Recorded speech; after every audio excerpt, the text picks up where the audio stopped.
కోసం పంపించాడేమో బ్రహ్మ నడిచేడి నా ఇంటి దీపమా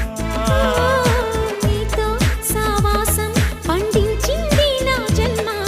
నూరేళ్ల నాలో సట కుంకుమ వెచ్చని శ్వాసల యౌవన గీతికి పల్లవి నువ్వంట పచ్చని ఆశల పువ్వుల తీగకి పందిరి నీ జంట మనవిగి కౌగిలి తన కోవెలని కొలువుండి పోవాలని